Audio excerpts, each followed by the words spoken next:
Hi everyone, this is Elise from True Crime Cat Lawyer.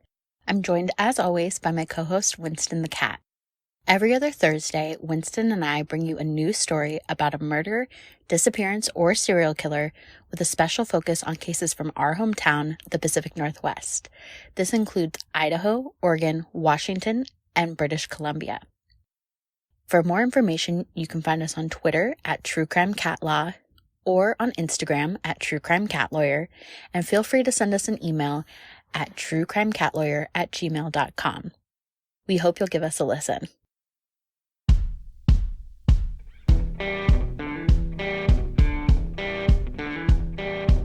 I'm Brett.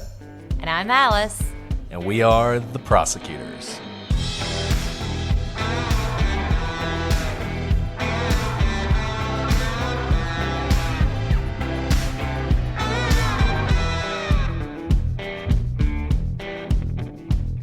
Today on The Prosecutors, Granger Taylor was a mechanical genius, but did he also go to space?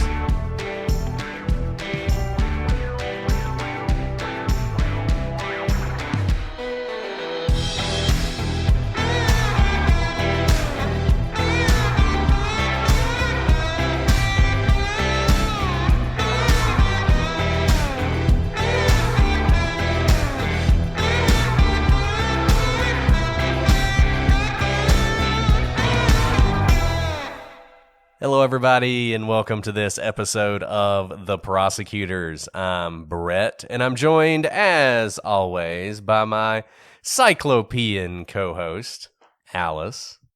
That was so many syllables, Brett, and you didn't even trip over it once. So many.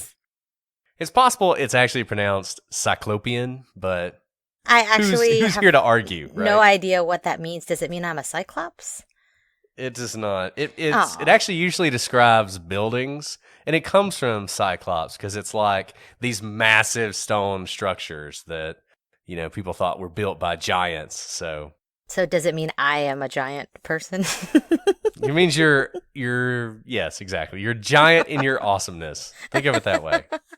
Your awesomeness is so great, it's hard to contain it in one person. I love that word. That is an awesome word because I want to be a cyclops. There you go. Don't, be careful what you wish for, Alice. That's right.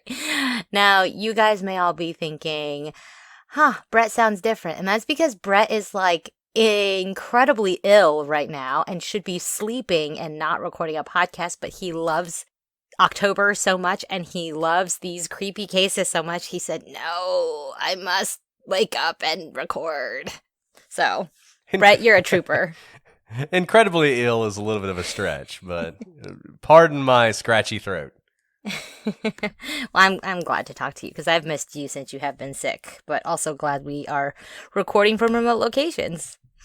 Yes, exactly. So Alice doesn't get sick as well. Being sick has gotten me out of some work I was supposed to do with Alice, so she had to do it all by herself. So it actually turned out to be kind of a net positive for me, but I'm just saying.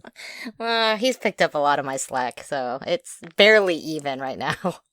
Well, Alice, we do have an interesting case today, one from Canada, from our northern neighbor. This is our second Canadian case we've done in pretty, quick succession. Our first one was incredibly popular. Like, people loved it. And I agree. It was such an interesting case. The Canadians did come out. I love Canadians, by the way. Yes. Some of my best friends are from Canada, and they are just the most polite people in the world. Yeah. Don't love your bacon, gotta say. American bacon, way better than Canadian bacon, but whatever. We can come together over poutine, which everyone loves. Well, Alice, today we're talking about Granger Taylor, the disappearance of Granger Taylor, and this is an interesting one. We have promised you before that we're going to do some cases where aliens are a viable theory, and if there has ever been a case that could have been aliens, this one might be it. Alice, do you remember the movie Safety Not Guaranteed? Did you ever see that? I did not. That's a great title. It's a great title. It's a movie about a guy who claims to build a time machine, and he puts a classified ad in the newspaper that reads, "Wanted, somebody to go back in time with me. This is not a joke. P.O. Box 91, Ocean View, Washington, 99393. You'll get paid after we get back. Must bring your own weapons. I have only done this once before. Safety not guaranteed. That's awesome. It is awesome. It's a great hook for a movie, right? And it is a good movie. If you haven't seen it, you should check it out. And when I think about Granger Taylor's story, I sort of thought about that. And I wonder if Granger Taylor may have influenced that movie a little bit. But in Granger's case, it wasn't that he was going to go back in time. He was going to go to space. Before we get started, there is a great Vice article by Tyler Hooper, and he has done a ton of reporting on this case.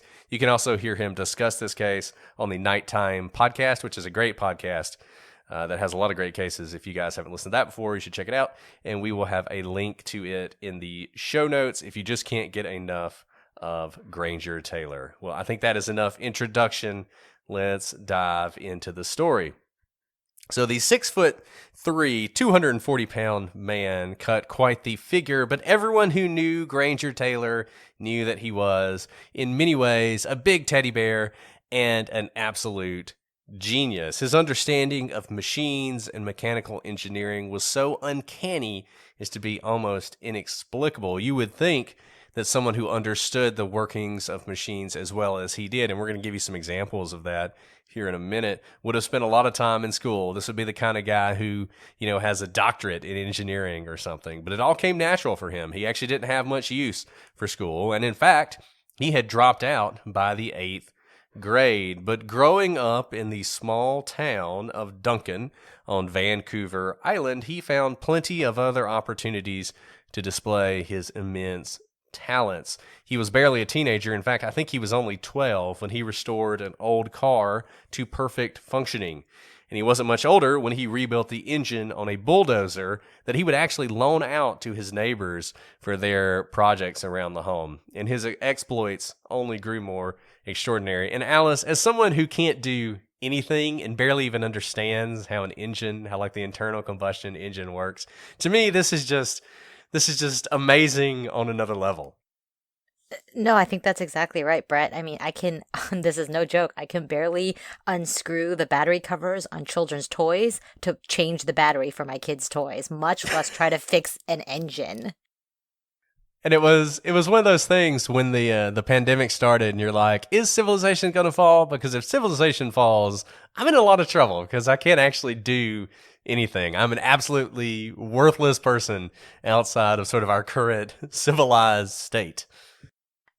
Oh, absolutely. There's no way I can outrun any tiger, in another, dimension. I can't build anything with my hands. I certainly cannot build shelter, and I'm a terrible hunter and gatherer. So there's completely out of luck. Now, at some point, Granger found an old steam engine rotting on an abandoned railway in the forest behind his home. The engine had been in the forest since at least the 1940s, but Granger thought it could be saved. You saw all of those other machinery that he had brought back to life. Now, it took him 2 years, but his work was so good that the government of British Columbia bought it, and it's displayed to this day in the BC Forest Discovery Centre in Duncan. But his crowning achievement was when he fully restored a P-40 Kitty Hawk, a legendary World War II fighter plane that he would later sell for tens of thousands of dollars to a collector.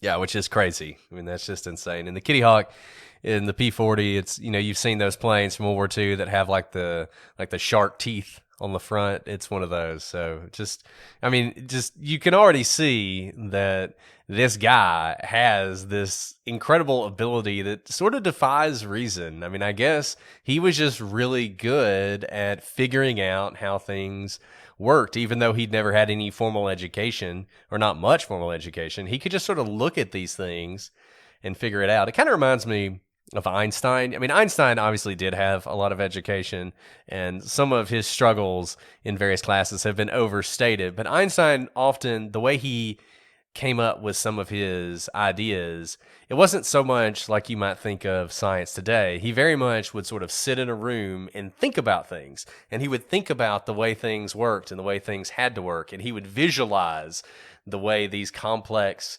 physics ideas had to come together for the universe to be the way it was, and then he would sort of work backwards from that to the mathematical formula. And so it kind of reminds me of that. I feel like Granger was the kind of guy who he could look at a machine, and even if he'd never seen it before, he could figure out how it had to work, and he could figure out what had to be wrong with it that was keeping it from working, and he was able to use that sort of innate ability to repair something that maybe he'd never even seen before. And that's so interesting, Brett, because I can't tell you how many times I have sat and stared at what to me was an impossible legal argument, thinking if I just look at the words long enough, I can figure it out. And it doesn't often work for me.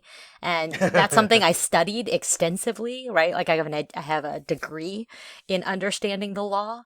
And here he is. I doubt he's ever taken a course on how to fix up a Kitty Hawk airplane, but yet he was able to figure it out by working his way up to this type of machinery. And it's paying off, right? He isn't just good with his hands. He's gotten national attention to the point where he's making money off of this type of tinkering that he's doing. Now, Robert Keller, one of Granger's best friends, describes him as a genius, a mechanical savant that could build anything, fix anything, and understood the inner workings of machines on an almost supernatural level. It was, Keller would later say, a, quote, genius bordering on insanity. We've heard that about multiple people throughout history, haven't we, Brett? Absolutely. Now, Granger would soon turn that genius or insanity to the subject of aliens and space travel. Finally, a case directly on point of our most popular theory of it was aliens. Exactly. It only took a year and a half, but here we are. He spent a year building a mock spaceship out of some old satellite dishes. Before he was finished, it was something of like a clubhouse with a television and a wood-burning stove inside. Granger was special, but nothing could prepare those who knew him from what happened on November 29th, 1980. So yeah, let's turn to the timeline and get into this really, truly insane couple of weeks. So it's late October, early November 1980. Now, Robert Keller is actually the son of one of Granger's old friends. And Robert, much like Granger, didn't really have any use for school. So he had dropped out of school in 8th grade as well. And when Granger came around to see his friend and his friend mentioned that, Granger took a liking to him because he saw a connection with him. And he said, hey, why don't you start working with me? I can teach you a lot of things. And so he and Robert would spend every day together. Granger would come by, he'd pick Robert up, they'd work on the various projects that Granger was working on. He became a big brother, another father, a best friend to Robert. And Robert has said he was one of the most influential people in his life, and has even said that were it not for Granger, he probably would have ended up either in jail or dead. So they're good friends, very close, and Granger shared everything with him. So it is that October, early November 1980, and he tells Robert that he has been having these incredibly vivid dreams, unlike anything he had ever experienced before. And he says that in these dreams, beings from another planet have been speaking to him telepathically through his dreams. Now, at first, he doesn't think anything of them. He just thinks these are really interesting dreams, crazy dreams. He must be paying too much attention to space or something, and it's totally sort of infected his mind, and now he's even having these weird dreams. But day after day after day, he is having these dreams, and they're getting more and more vivid and more detailed, until finally Granger confides in Robert that he has been given an offer by these beings, unlike any offer that's ever been given to anyone on the world, that they will take him onto their spaceship. And they have said to him that they've recognized his sort of incredible mechanical skills. They want to put those to use, and they want to reward him for that by taking him on a voyage that no one's ever experienced, a 42-month trip on this spaceship through the galaxy. And in fact, the aliens have told him precisely when they will arrive. November 29th, 1980. But you can't just have a spaceship show up in the middle of a town and pick somebody up on, the corner in front of the coffee shop.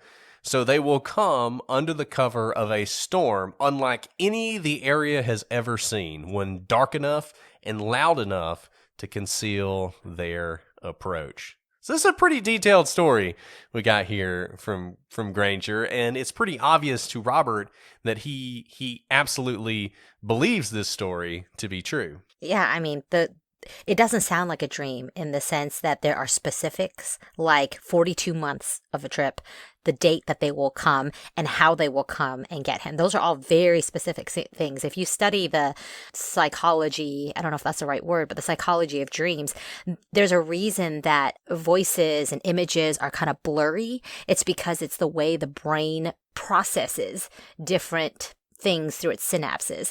And so that's why there's a dreamlike quality. That's why there's that description, because the brain is quite literally looking through that lens to process things. But these types of dreams don't typically occur with such specificity. Today, in one of my fever dreams, I had this dream that school was getting ready to start. I mean, it's September. It's already started. And I didn't even know what classes I was going to take. And so I woke up in this like terror that I wasn't ready for school, and I didn't even know what my classes were. And then I was like, wait a second, I haven't gone to school in 15 years, 20 years, however long it's been. So I don't know what that dream was about, but it might have had more to do with my illness than anything else. This just proves how sick you are, and you're still recording right now. Yeah, exactly. So if I say something crazy, just ignore it. It's the disease talking. According to my home COVID test, it's not COVID, so... Well, I don't know what it is, but anyway, so Granger, he clearly believes this. I mean, whatever's going on, he thinks it's true. And so he starts organizing his affairs. He's decided he's going on this trip. He's taking up the aliens on their offer. He gets his will in order to make sure that all of his, proceeds will be distributed as he wants them to be. But Granger doesn't think he's going to die. He's just leaving. So in the will, he actually changes the word death and deceased to departure and departed. He's a lawyer. Yeah, to indicate that this is not about my death. This is about me leaving. And once I leave, you can dispose of my property appropriately. So November 29th comes, and Robert meets up with Granger as he does every single day, every single morning. And Granger reminds him, this is the day. This is the day that I'm going to be leaving. And Robert, he looks up in the sky and he notices, it's a little overcast. Not that unusual for this area of Canada, but it doesn't look like there's going to be a storm. And certainly not the kind that Granger has suggested is going to come. But Granger says, don't worry, the storm is coming.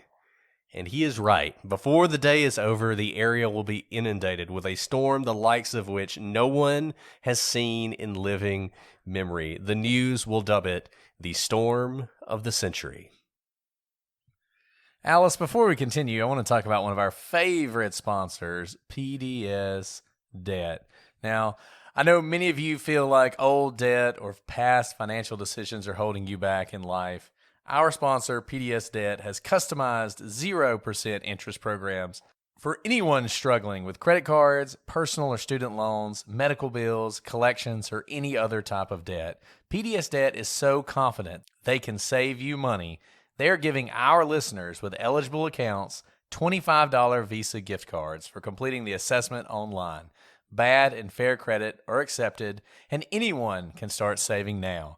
Go to pdsdebt.com/TP and find out how to resolve your debt now. And we've been talking about PDS Debt on the show for a few weeks now and have had multiple emails come in from listeners who have started to get their debt under control. And we want to share with you one of those emails that we think many of us can relate to. Jennifer from Texas said, after hearing about PDS Debt for the third time on your podcast, I knew I finally needed to look into getting my debt taken care of. My work hours were cut during COVID, and after living off of my credit cards, I found myself in over $20,000 of debt. The credit card interest rates were over 20%, and I could barely keep up with the minimum monthly payments. I went to pdsdebt.com and completed the quick debt assessment. That afternoon, I talked to an account manager who customized a solution to get one low monthly payment for all of my accounts.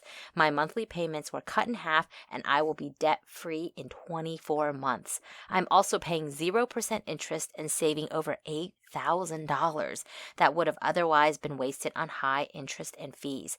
Thank you for all that you do and having a sponsor like PDS Debt on the show. So that is an amazing testimonial from Jennifer. If you're facing the same situation, you want to see how much you can save, go complete the quick and easy debt assessment at www.pdsdebt.com/TP.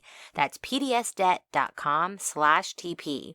Those with eligible accounts will receive a $25 Visa gift card just for looking into your savings solutions. Take back your financial freedom today by visiting pdsdebt.com/TP. Now, what strikes me so far is Granger's absolute confidence in what he knows to be true. I know a lot of people, when they have dreams, they doubt what the interpretation of the dream is or whether they remembered it correctly or what it could mean. Here, Granger is one-track mind. He changes his will. He even tells Robert he's not afraid of ridicule from Robert, right? He's like, today is the day. Don't worry. He knows what's going to happen. And that confidence continues. Sometime that morning, Granger writes a letter to his parents, and it reads, "Dear Mother and Father, I have gone away to walk aboard an alien spaceship, as recurring dreams assured a 42-month interstellar voyage to explore the vast universe, then return. I am leaving behind all my possessions to you, as I will no longer require the use of any. Please use the instructions in my will as a guide to help. Love, Granger." Now, Granger leaves not only the note behind, but around $10,000 in cash. Let's stop really quick. That letter could not be more straightforward. Oh, yeah. I mean, there is no beating around the bush. He doesn't waste words. The whole letter is, 3 sentences, and it's matter of fact. It's a set of instructions. It's not tearful. It's not, "I will miss you." It's not, "Don't be afraid." It's literally, there's nothing to discuss. This is what's happening, and I'll be back in 42 months. And here are instructions for my property. And it's really interesting because you read this letter and you look at what's left behind, and it feels like 2 of the theories that we will talk about kind of go out the window, right? I mean, number one, if you're going to leave on your own, if this is all a cover for running off and starting that bar on the beach we talk about in every one of these cases, leaving $10,000 in cash behind, not a great start, right? Like, you probably want to take the cash. And then the letter itself, the note, nothing about this note feels like a suicide note, right? I mean, this doesn't feel like Granger's going to go commit suicide and has decided to leave a note.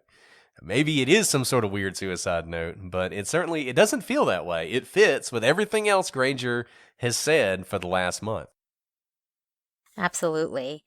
Now, at 6:30 that night, Granger swings by Bob's Grill in his Pepto-Bismol pink Datsun truck.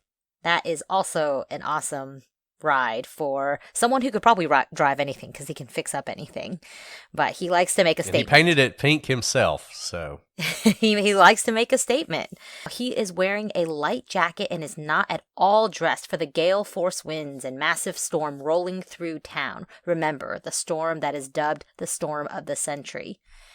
It is the last time he or this Pepto-Bismol pink truck are ever seen again. And in fact, no trace was ever found of Granger. That is, until 6 years later. Maybe.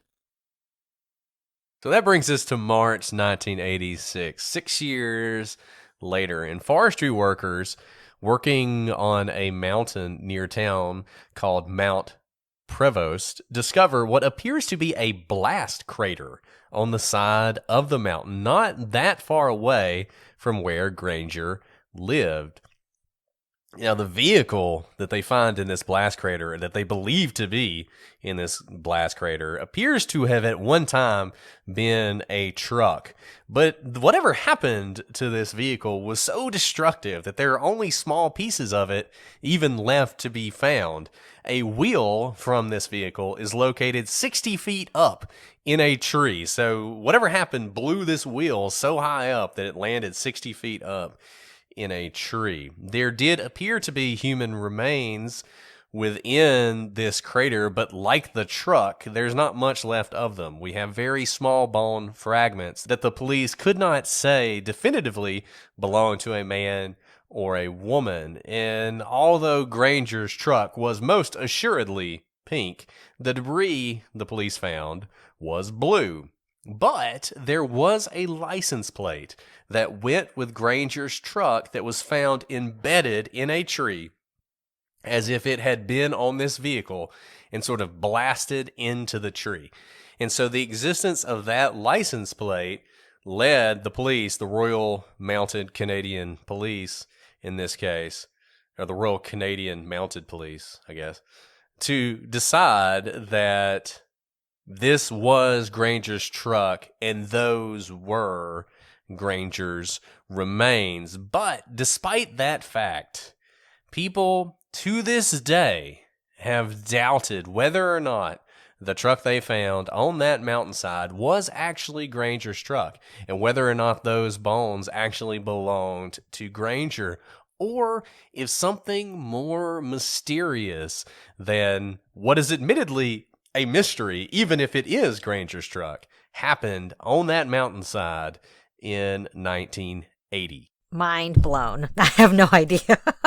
I mean, this is just such an odd sight. This is an awesome story. This is an awesome story. I love it. It is an awesome story, but, it's so interesting because immediately what comes to mind when you say that a wheel was located 60 feet up in a tree is not necessarily that a blast happened from below, but rather it coming from above and that it got caught on the way down. I mean, 60 feet up is high up. Those of you who have seen, car accidents, obviously a debris can scatter very far, but 60 feet straight up defying gravity is just unlikely.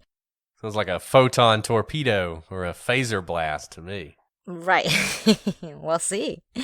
Now, let's talk about some unusual aspects, even though many of you may be thinking everything we've said so far is unusual. Well, it gets weirder. You see, there was a map on the back of the note that Granger left for his parents. He had drawn this rudimentary map. No one has been able to decipher what this map depicts. However, his friends have indicated that Granger would often jot crude maps down on random sheets of paper, and they believe this map had nothing to do with his disappearance, rather that he always doodled on paper and he used one of these doodle sheets as the paper to write his note on. Which is possible, but kind of interesting that there just so happens to be a map on the back of the letter saying that he is going to go, on this interstellar voyage. Unfortunately, no one really knows what the map means. It would be interesting if that map led to where the truck was eventually found, or where a truck was eventually found. But people who've looked at that, and obviously people who spend a lot of time studying these things, really haven't been able to figure out anything definitive about it. So I think it's one of those things that will remain a mystery whether it's related to this case or not. Well, and here's the interesting thing. Granger's, he's described as genius bordering on insanity. So he may not think of things that, people thinking in kind of a rational, methodical way may think. So he may not think of anything of this kind of doodle on the back of a letter. But I think he would have noticed, because we had talked about how straightforward his letter was. His letter was 3 sentences long, straightforward, no mystery whatsoever. Mother, father, I'm going on a spaceship, 42 months, we'll be back, don't need my belongings. I left instructions for it. He was very clear. There was no mystery about it. And even he has to know that if someone were to disappear, even if they explained why they were going to disappear and for how long in a letter, his parents would be searching for him, at least at the beginning, to think what's going on, what's happened, that he's never done this before, he's never gotten on a spaceship before, that they would be looking for more clues. I think he was trying to be so straightforward because he knew his parents would be looking for clues, and he wanted to tell them there's no clues to look for. So the fact that this map exists, I don't think is just an accident, right? I don't think he just was that careless that he used an old piece of paper, when I think he was so straightforward to help his parents out, to say, don't worry, don't be looking into more meaning. So I think the map, that points me to thinking the map means something. No, I mean that makes sense to me. I mean that makes a lot of sense to me.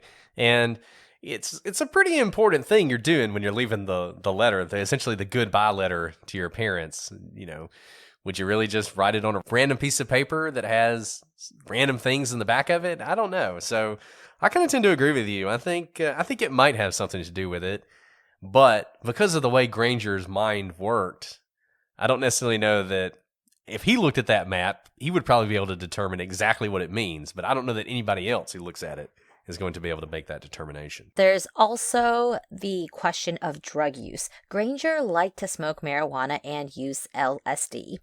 And in fact, he'd been using LSD as much as every day in the weeks leading up to his disappearance. And LSD is a type of drug that kind of alters the mind. Some people say it opens your mind up to new experiences, to feel things deeper. Actually, a lot of people who are described as, genius bordering on insanity have admitted to experimenting with LSD to open up their minds to new concepts that, are not constrained by the methodical way of thinking in the quote unquote normal state of the mind. Yeah, we got an email from somebody recently who was very upset that we suggested that LSD might be involved in a murder, even though we weren't the ones suggesting it. There was the prosecution doing so, but they made the argument that LSD actually does open your mind up to sort of all these other experiences, and it's not the kind of thing that would make you kill anybody, et cetera, et cetera. I don't know. Never done LSD personally. You guys can write in with all your LSD experiences, I guess. But I think this is kind of a two-sided thing. On the one hand, maybe it makes you think he's imagining things. On the other hand, maybe it is opening his mind up to stuff. And we'll talk about that more in a second. I mean, but we will note that, whenever someone is on mind-altering substances, they do act in unpredictable ways, and they can do things that may seem rational in their altered state of mind, but make no sense, safety-wise or any otherwise, or otherwise, in a kind of unaltered state of mind. So that's why we mention it, because it does cause people. This is why you hear of people getting into accidents or having fatal errors when their mind is altered on drugs. So I think the sort of main question that you got to be asking yourself at this point, and we've already sort of alluded to it, is were those Granger's remains? Because if they were, then at least part of this mystery is solved. Maybe not all of it, certainly not all of it, but at least we would know where Granger is. And you might think, well, this is easy to figure out. Let's do some DNA testing on those bones. Well, there was no DNA testing done on the bones because at the time, such testing wasn't readily available. So you might think, well, that's fine. Let's test them now. Well, here's the thing. In the years that followed this, all the evidence was lost. All the bones, all the pieces of the truck, everything related to this case was lost. It's all disappeared. It's vanished into ether. Nobody knows where it is. And the only people who ever saw it were the officers who recovered it. And as you can imagine, in a case involving whether or not someone got onto an alien spaceship and flew across the galaxy, this has led many to wonder whether any of this evidence really existed, and conspiracy theories abound. Now, I don't know why the police would have made this up, is the one thing I'll say about it. Like, Granger had disappeared. Nobody was really looking for him. I don't know that you needed to create sort of a explanation for the mysterious thing that happened to Granger 6 years after it happened, such that you would, fake this event. Unfortunately, whatever happened, we can't prove it one way or the other. So there were a lot of assumptions made that day about whose truck this was and whether or not it was Granger's and whether or not it was his bones. But unfortunately, because all the evidence is lost, all we can really do is speculate.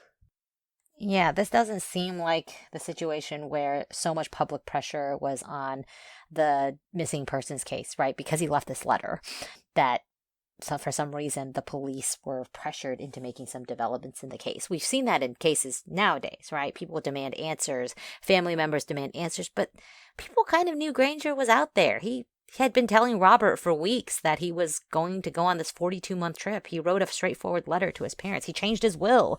This was not a situation of a kidnapping or necessarily even someone who was trying to self-harm or run off, right? He had a plan and he told everyone about it. So it doesn't really make sense for the police to have to make up finding remains that are his. Let's talk about telepathic communication. Doesn't the fact that Granger said he was telepathically talking to aliens through his dreams pretty much enough to solve this case?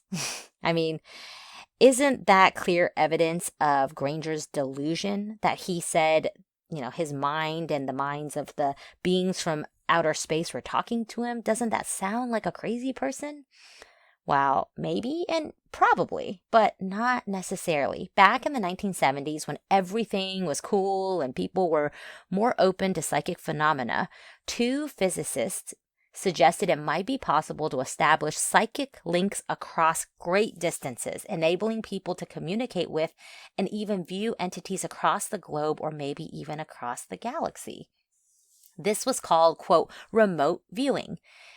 Sounds crazy, right? But being the 1970s, the United States government in the form of the Department of Defense and the CIA were interested and launched something called Project Stargate. If you've seen the movie The Men Who Stare at Goats, you know what we are talking about. The official position from the government is that nothing came out of that project, but that it was a failure.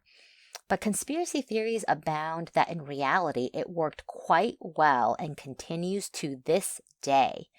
Whatever the case, one interesting note. To boost the supposed psychic powers of the remote viewers, the military prescribed them with a performance-enhancing drug, LSD. One doctor working on the project stumbled upon a barrel with 700 million doses of LSD inside. The street value of that LSD was $1 billion. That's a lot of LSD. They must have been like seeing things all the way into another galaxy with that LSD. And it's crazy. I mean, let's just talk about what the government was doing. Number one, if you guys haven't seen Wormwood, which is the documentary on Netflix that talks about the CIA's experimentation with LSD, you need to watch it.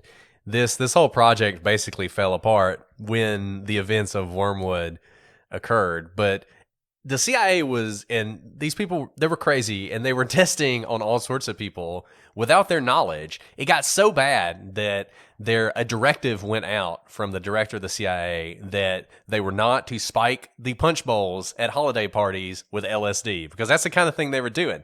They were giving LSD to people just to see what they would do and see whether or not, they could control people with LSD, how it would affect their minds. And in this case, with this Project Stargate, whether or not it would open them up to be able to see other things. And the whole idea was, what's better than a satellite? If you could literally, it's almost like a Google map thing where you do the street view, right? And you're like walking around on the street view with your Google map and looking at the house that you're going to look at next week. Well, that's what they wanted. They wanted to be able to have these people who were remote viewing into Soviet bases. And not just looking at them from space, but looking at them from the inside. And like, I'm walking down the hallway, and they keep the aliens in room 307, and the proton bombs are in this room over here. Like they wanted to be able to do that. And look, they invested some real money and effort into this. Depending on who you ask, how seriously they took this is questionable. The name of the movie is The Men Who Stare at Goats, which gives you an idea that there's some mocking going on here. And the project eventually was canceled, but it went on for a while. I mean, we're talking decades here, where the CIA and the Department of Defense are trying to figure out whether or not this was possible. So imagine that it is. Imagine that it is possible for certain people to telepathically communicate with others or see across time and space, whatever. I know it sounds crazy, but just imagine it's true. If anybody could do that, it might be somebody like Granger, whose mind worked in a different way, who obviously had a different kind of intelligence, who looked and thought about things in a different way. And guess what? He was taking a lot of LSD. So if LSD actually works, if the theory behind the project has any validity, you could imagine that Granger is the kind of person who it would have been effective with. So, I mean, this is crazy. I get it's crazy. Don't write us a bunch of mean emails talking about how crazy this is. But, hey, it's October. Open your mind. This is an interesting thing that just happened to be going on in the United States government at the same time that Granger is having these experiences.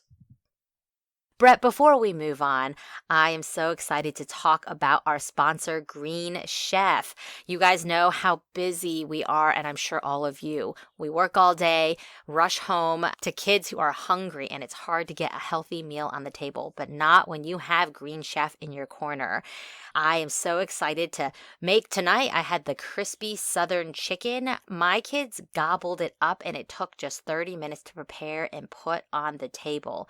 It saves me money, it saves me time, and it helps me in my busy lifestyle. Alice, half the thing that stops me from cooking is having to decide what to eat, having to find a recipe, having to get all the ingredients. But Green Chef takes care of all of that. You can avoid the long lines at the grocery store and get fresh, premium ingredients delivered right to your door. And since Green Chef's ingredients are pre-portioned, you'll actually be reducing food waste by at least 25%. And Green Chef has something for everybody, whether you're keto, paleo, vegan, vegetarian, gluten-free, pescatarian, or you just want to eat more balanced meals. You will find it all with Green Chef. And Green Chef is now owned by HelloFresh, and with a wider array of meal plans to choose from, there's something for everyone. I love switching between the brands, and now all of you can enjoy both brands at a discount on us.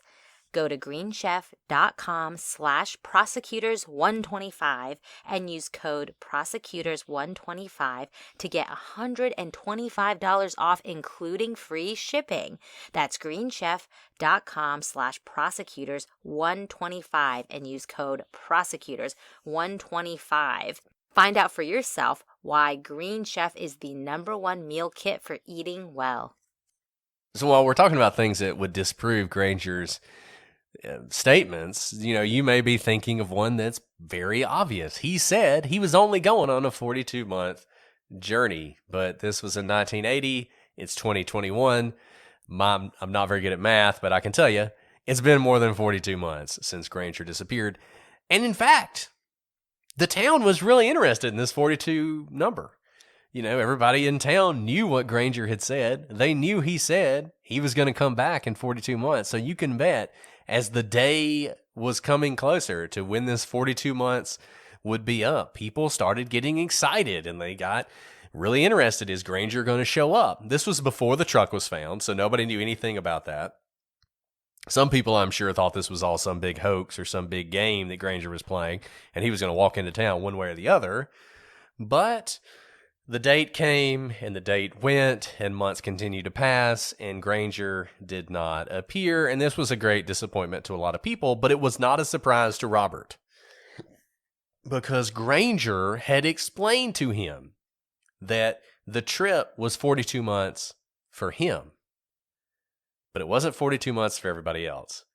Because this is where the theory of relativity comes in and the speed of light and the speed of the spacecraft that he would be on.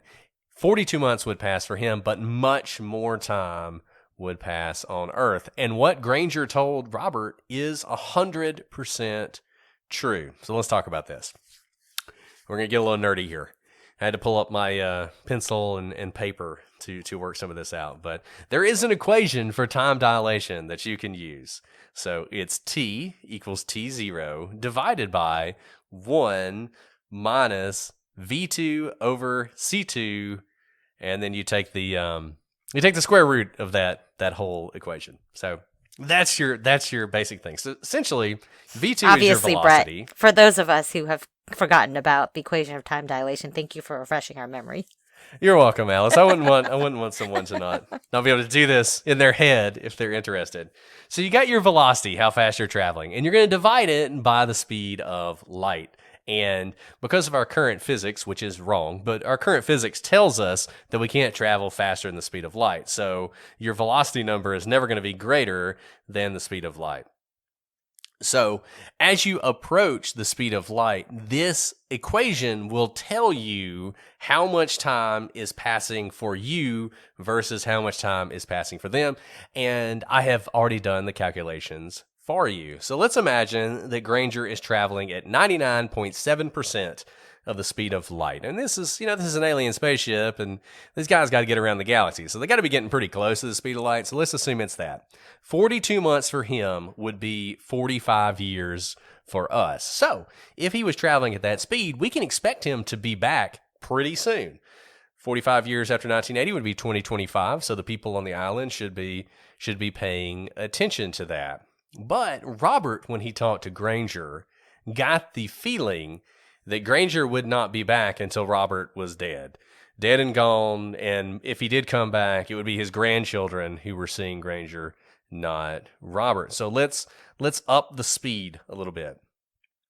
If the aliens can get their spacecraft to travel at 99.9% the speed of light, then Granger will not be back until 2057. So the 42 months for him will be, 77 years for us.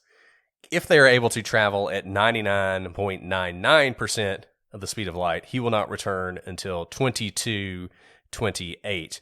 And every little percentage that you go up on the speed of light increases that number exponentially, as you can see. So at 99.99% speed of light, he's already 250 years essentially out. So none of us will be around for when Granger comes back, if that is the case, if he is actually traveling that fast. Now, some of you may be asking, is he actually doing that? Is he actually traveling that fast, that close to the speed of light? How could you do that? How is that possible? Well, it's not really possible under our current physics, because basically you would need an unlimited amount of energy to travel that fast. But I think most people basically agree that we are so rudimentary in our understanding of physics that if you did have an alien race, and imagine, for instance, I'm going to go on a little bit of alien rant here. You've got all those, I know there are those of you out there who are like, this is ridiculous. Why are you guys talking about aliens? There's no such thing as aliens, despite the fact that, the Pentagon just released some stuff about 6 months ago that nobody paid attention to. I don't know why everybody just missed this, about all these weird things that the military has encountered and all these UFOs they've encountered that no one can explain. But anyway, we've already discovered all these planets rotating around all these stars. There are millions of them that could support life. Some of them have been around for millions of years longer than the Earth. So imagine an alien civilization that is millions of years more advanced than we are. I mean, are you telling me that they're still limited by, the Einsteinian physics? I mean, we all believed in Newtonian physics until Einstein came around. And then Einstein basically said, no, that's wrong. It's this, right? And Einstein's physics better describes the world at great distances and great speeds. But most people think that it's a good approximation, but it's not entirely accurate. And that's why you have things like string theory and quantum theory and all this other stuff. And I'm not going to get into all that. But all I'm saying is you could imagine an alien technology completely foreign to us that would enable them to do something like this, even though for us, obviously, it's not only impossible now, but it feels like it will always be impossible. And we can talk about more of this on a Patreon. Get vocal soon. So if you want to talk about this more, join our Patreon. Brett, you know so much about aliens and things that I know nothing about. It's just random stuff. I know a lot about random things. You do, so aliens and are it's a random fascinating. thing. I know, it's absolutely fascinating. I'm sitting here with my mouth, open, trying to remember what a square root looks like. It's that little check mark thing. Yeah, I got it. No, I got it. I took AP Calculus at a very long time ago. Very long time ago. Oh my goodness. Well, with all of that math, I bet you guys can't wait to do the math and hear about our theories. So one theory is that Granger disappeared into South America and joined the intelligence services. Granger disappeared, so of course there are people who believe that he decided to start a new life. We hear this all the time. We hear it in all our disappearance cases because I think we are hopeful that someone continues to live and is happy and has found their peace somewhere. The fact that Granger hasn't been found, that there's been no definitive test that the remains that may or may not have been found were his, it's a possibility that he continues to live somewhere. The way this theory goes is that Granger had spent some time in Colombia and he had often spoken of traveling there one day. But We've already kind of said this. If Granger were going to disappear, would he really leave $10,000 behind and all of his other belongings? Remember, he changed his will for when he departed. He didn't take anything with him. Granger was also described as being very close to his family, and, he was a single man who had no real ties holding him down. So if he wanted to move, he could have just moved. He didn't need to disappear. He didn't have all these obligations in life that he felt all this pressure he had to leave. If he wanted to go, he could go. Of course, if instead he joined the intelligence services, then maybe he couldn't tell anyone he was leaving. Maybe that was part of the plan. They needed someone who was just off the face of the planet so that they could, do their super secret intelligence. And maybe part of that plan is that he needed to absolutely disappear. And do those people actually exist? I always feel like that's one of those things that's a myth, that there are these intelligence spies or whatever, that in order to be spies, they have to fake their death or something like that. Let me tell you this, Brett. If I ran my own country, I would tell everyone in the world that I had secret spies all over the world and not have a single force. Yeah, exactly. That's a good point. You just want people to believe it. But I would think if you wanted Granger to be a spy, he would just be a spy, Like you would just hire him to work at the museum, but what he's really doing is his spy stuff. He didn't have to disappear. He didn't have to fake his death. That's the thing. It's just... I mean, that's a really good point, right? Because when you need someone to disappear, it's when they have so many ties holding them down. They have jobs, they have children, they have, people they're taking care of, they have spouses. And that's why they need to disappear to start this new life of intelligence seeking. But he literally could disappear the next day, which he did. And no one could track him, right? There was no one to track him. Yeah. I mean, to me, it's a sexy theory, but I just don't know why he would go about it this way. I don't know why the intelligence services would want him to do it this way. And if it's not that, I don't know why he would just disappear. I mean, he would, like you said, he could just move to Vancouver if he wanted to. Then he could still talk to his parents, but he could start a new life. Or he could just move to Colombia. If he wanted to move to Colombia, he could just say, hey guys, I'm going to Colombia. I'll write you a letter, I mean, this whole notion that he would need to cut everything off. He is close to his family, but it's close to your sister and your brother and your parents, not your, like you said, not your wife and your kids that mean you can never leave the area you're at because your wife really likes it. And so you have to fake your death. He didn't have that. He had none of that. He didn't have a bunch of debt. He didn't have a bunch of problems. He wasn't facing any issues. He was basically living his life the way he wanted to. So he could have just gone if he wanted to. And I don't think he had to fake anything. Which leads to, I think what may be one of the most popular theories, and that's that Granger just committed suicide. And it's possible, of course, that he was, either suffering from mental illness or depression. I mean, look, you have sort of prima facie case of mental illness here when he thinks he's talking to aliens. If he's not talking to aliens, that would be troubling to me. If Alice told me tomorrow that she was talking to aliens, I would be concerned about Alice and her mental state. So that's obviously possible. And it's possible he was depressed. His family has said that he was lonely. I mean, he didn't have a family outside of, his parents and his sister. And, it's possible he just decided he didn't want to live anymore, that the things that he had going for him were great, but they weren't that great. But rather than sort of go out the way most people might, he decided to do something extraordinary. So he comes up with this crazy story to explain his death, and then he drives off to this remote area on the side of a mountain where he thinks maybe nobody will ever find him, and he just blows himself up. And that kills him, and a mystery is born, and that's the kind of way somebody like him would love to go out. The problem with this is the people who were closest to him say that he wasn't depressed and he wasn't sad, and if he had any loneliness, it was, sort of the typical thing and not a big deal, that he often said he would never kill himself, that wasn't something he would want to do. When it comes to mental illness, yes, as we said, Granger did say he was hearing voices, but those voices seem to be in his dreams, not in his head. He was 32 when he disappeared, and as we've talked about before, it's unlikely that you would have the first onset of schizophrenia at that age, though obviously it is not impossible. Still, it just doesn't seem as though Granger was really suffering from any definable mental illness that would have led to his death. And so for me, this is just a little unfulfilling. I admit there's a lot going for it. He does get his affairs in order. He writes a note. You have the remains of the truck and the bones, which might indicate a suicide, but it seems a little bit as though it doesn't really fit with what everyone is saying about Granger. Now, obviously, you never know what's going on in people's heads, and you don't know what's going on in Granger's head. But I just feel like when Granger says this stuff about aliens, Robert knew him better than anybody, and Robert thought he believed it. So I kind of think he believed it too, even if it weren't true. Right. And obviously everyone reacts differently, but that letter he wrote his parents really does not sound like a suicide letter. Oftentimes in suicide letters, you'll see, questioning like, why does my life have to be like this? Or why, wanting answers why, or saying that I can't go on with the current state of things. But his letter is so matter of fact. There's no hesitation.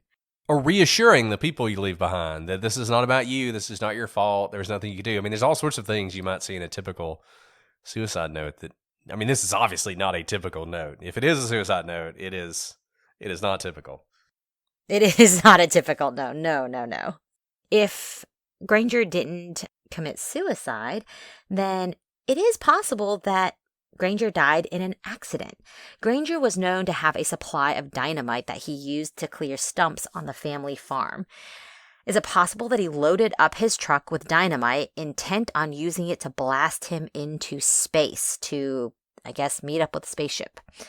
That honestly seems highly unlikely. Granger may have been eccentric. He may have been saying that he was talking to, aliens, but he was no fool. He was a genius. He understood how, dynamite worked and how gears and engines and combustion worked. This is his wheelhouse. And he would have known that filling up his truck with dynamite and trying to blast into space was just suicide. Now, on the other hand, and let me point out that never in his conversations with Robert did he say that the aliens told him that Granger had to meet him halfway or something like that, or he had a way of getting there. Always his story was consistent. They are bringing the storm so that they can come pick me up. Not that he's going to meet them halfway, like at Saturn or something. On the other hand, Granger was going up a mountain in the middle of a fierce storm. He clearly wasn't worried about it. Remember, he wasn't properly dressed for it. He was just going about his normal business in his light jacket. Could it be possible that his truck was struck by lightning, igniting the dynamite he still had in his truck, causing the explosion?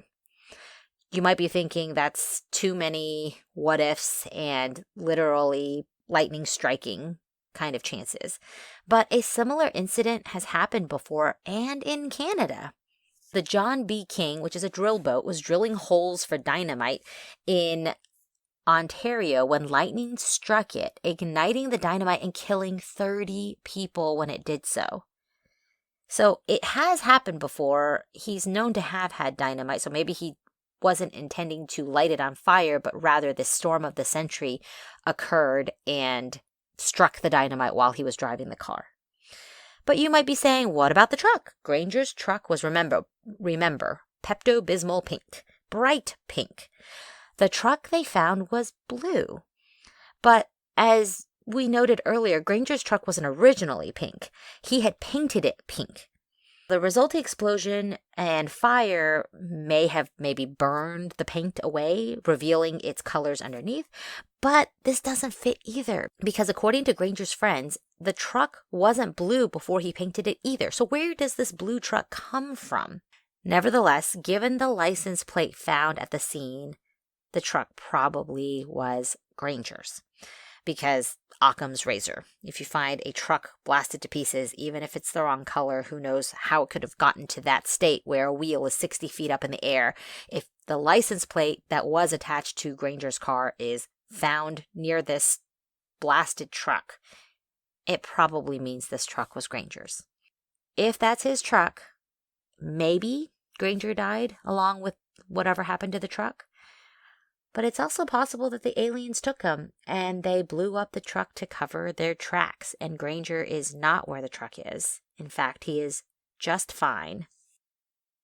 And that brings us to the last theory, which is then this is a straightforward case. That Granger told us exactly what he was doing, And he did it. He joined the aliens. And I gotta say, I mean, the truck and the bone fragments obviously give me pause for obvious reasons, because it's difficult to explain that, particularly the bone fragments, even though they've never been directly tied to Granger. The simplest idea is that those are Granger's and he died in that explosion, but there are very few of them, if they ever existed, to cite the conspiracy theories. But the thing that brings me back to the aliens again and again is that storm.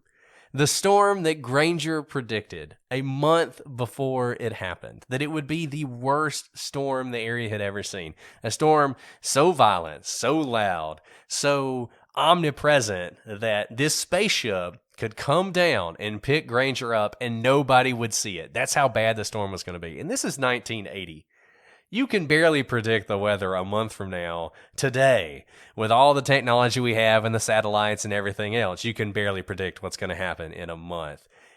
That Granger was able to pinpoint this day is when they're coming, there's going to be this storm, and it happened, that's crazy. I mean, maybe it's just a coincidence, and maybe it's one of those situations where it was the worst possible thing that could happen, because then Granger, who's suffering from delusions, this storm comes on the day he predicted, and he's like, here we go, eureka. And he heads up that mountain and forgets about the dynamite in the back of his truck and gets his truck blown up. Now, look, this would have had to have been a ton of dynamite to do this to this truck. I've seen cases before where people have attempted to blow up people with dynamite, and a couple sticks of dynamite aren't going to do it. They might kill you in the truck, but they're not going to blow your truck up.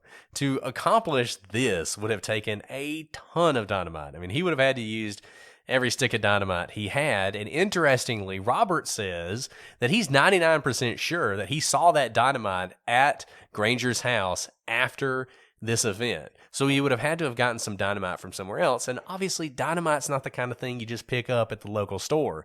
They keep a record of that stuff. So if Granger had bought a couple cases of dynamite to go blow himself up on the side of the mountain, somebody would have known about it.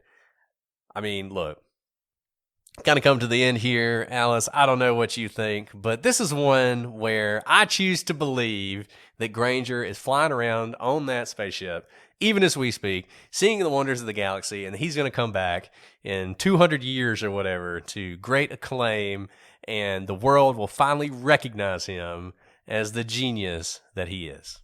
Well, Brett, I'm a person who follows the science and who follows the facts, and I think the math works out here. Honestly, of all the cases we've done, without any sort of joking, I think the most likely thing here is that the aliens did it. It was aliens. It was aliens. I'm glad I could convince you of that, Alice. It was the math. It was all the math. It was the math. I mean, what can you say? Like, I did a lot of math in this case, and I don't really do math very well, so everyone should just assume that I'm correct on the basis of that alone.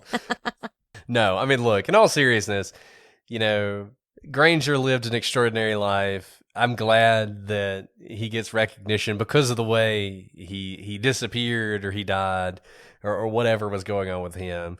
I hope that Granger was not struggling with mental illness. I hope he was not struggling with depression. I hope that he did not end up in a place where he felt like this was the only way out. And even if that maybe is the most likely scenario, to me, there's something about what he did and how enigmatic it was. And that storm, man, I can't get past that storm. That just makes me, I want to believe, as they say in the X-Files. And so I am going to come down firmly on the view that Granger is with the aliens. Well, Alice, do you have anything else you want to add before we wrap up? I don't think there's anything to add when you end an episode it was aliens. It was aliens. So there you go. All of you guys have been wanting an alien case. You got it. Well, let us know how much you disagree with us. prosecutorspod@gmail.com, @prosecutorspod for all your social media. Check us out on the gallery. We now have a subreddit on Reddit. So if you're on Reddit and you want to join some of our listeners and discuss the cases, you can do that as well. This has been an awesome case, something a little bit different for October, but nevertheless, still a disappearance, still a mystery. And I hope you guys learned a little bit more about it. Check out those sources we talked about earlier. There's a lot of great discussions, particularly from Canadian podcasts on Granger Taylor. I know Dark Poutine did an episode on this as well. So check those out, see what you think, and let us know. Do you think Granger went off to join the aliens, or do you think it's something a little bit more prosaic? But nevertheless, I mean, whatever happened to Granger in the end is a pretty extraordinary thing. I mean, you don't see totally destroyed trucks in craters very often in cases. So just a great mystery and a great story. And we probably will never know exactly what happened. Well, that is all we have for you today. We'll be back next week. Next week we have something a little bit less enjoyable, a little bit less whimsical next week for you. We got some pretty brutal murders, but murders that go right along with the Halloween season. So until then, I'm Brett. And I'm Alice. And we are the prosecutors.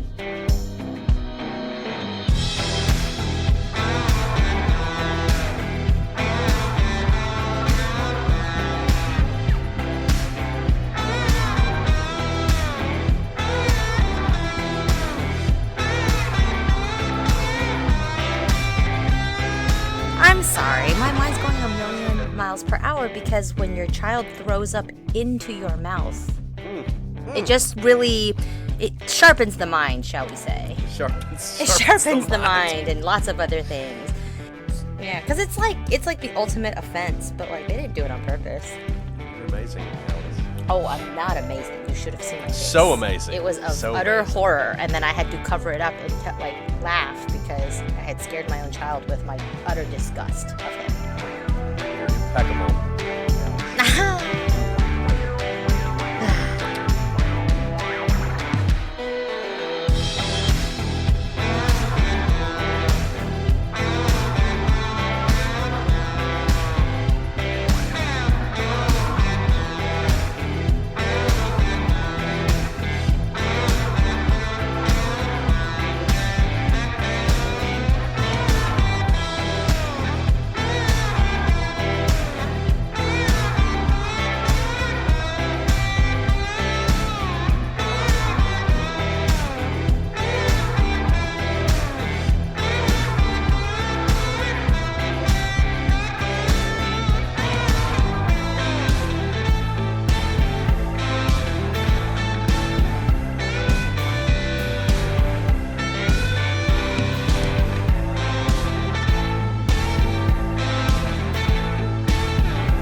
Canadian case, yes.